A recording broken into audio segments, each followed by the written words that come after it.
Last night, I started off by researching Hooters getting bankrupted by private equity and ended up uncovering the next 2008 level economic collapse. And they're hiding the bubble inside a private equity black box that makes it almost impossible to see what they're doing. Almost.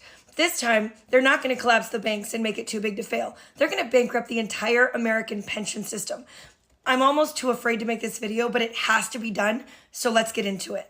In 2008, investors and bankers were able to crash the world's economy by engaging in risky, unethical bets and investments, and they did it right out in the open. They've learned, and this time they're doing it again. Bigger investments, bigger risks, same playbook, but they're doing it behind the smokescreen of private equity in bigger numbers. They're creating a bigger bubble than before, and it's not somewhere down the road. It's here, and it's about to pop. You see, for the last month, I've been trying to figure out why these companies that private equity had acquired were failing even though they were still succeeding. Joann's, 97% of their stores are still profitable, and yet they're still bankrupt. But they weren't bankrupt a year ago, and they still had the debt that private equity had stacked on them a year ago. So I wanted to know what changed. The same thing with Hooters. The same thing with... Now in 2024, private equity bankrupted 110 businesses.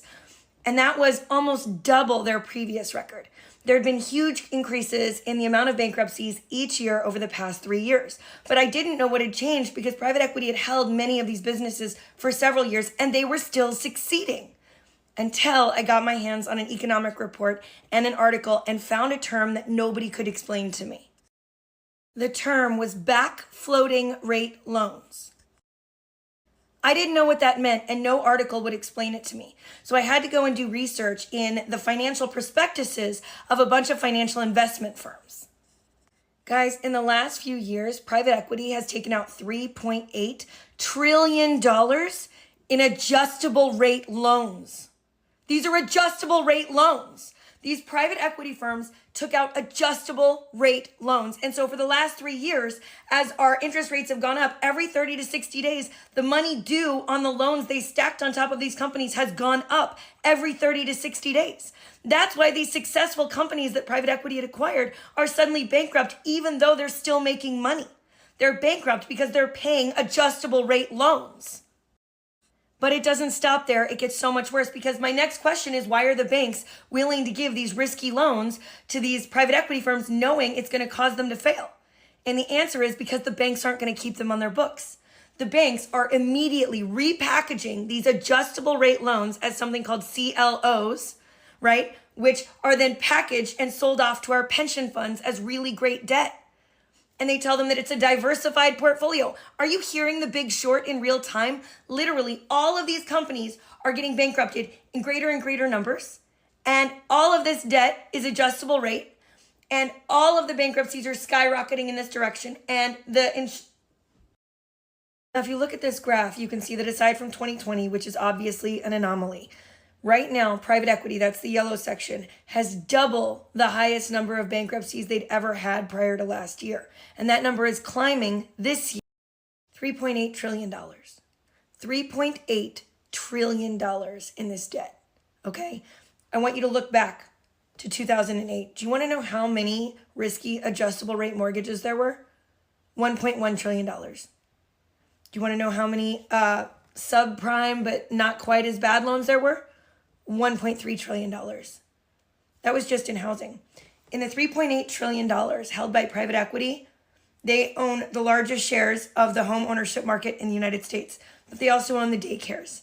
They own the veterinary clinics. They own the pet stores. They own the nursing homes. They own the emergency rooms. They own the doctor's offices, the orthodontists. They own the builders. They own the HVAC companies. This isn't just housing. It's going to touch every single industry around us. And that is why, if this were a free market and private equity had not exploitatively gotten involved, if we had a free market and we could see what they were doing, these companies would be succeeding. If this were actually a free market, these companies would be succeeding. Joann's has 97% of their stores profitable. That is an astronomical number. 97% of a retail store is profitable. And they are failing and they are closing every store. And it is further consolidating an already consolidated environment. And now there are thousands and thousands of employees that will not have jobs. And there are thousands of other businesses that are going through the exact same thing right now. And why? Because they know we will never allow the banks to be bailed out again. We would literally riot in the streets. But we're definitely going to allow them to bail out the pensions because that's our grandparents. That's our parents. That's the working class. They know that this will get bailed out. And because there's no regulatory authority, there are no laws stopping private equity from doing whatever they want, they know they can get away with it. And we can't do anything to stop them.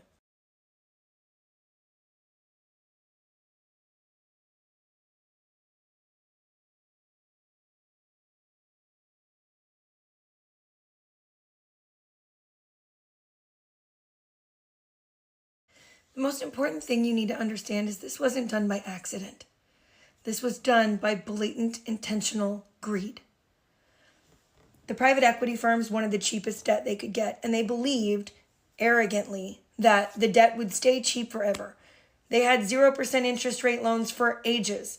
And so they took on these adjustable rate notes thinking what? They could keep refinancing forever out of it. It was arrogant. But it also meant that they got to collect bigger fees because they were taking risky debt that cost less. The bankers were happy to give them because they got higher fees on offering bad debt. They were going to get paid no matter what.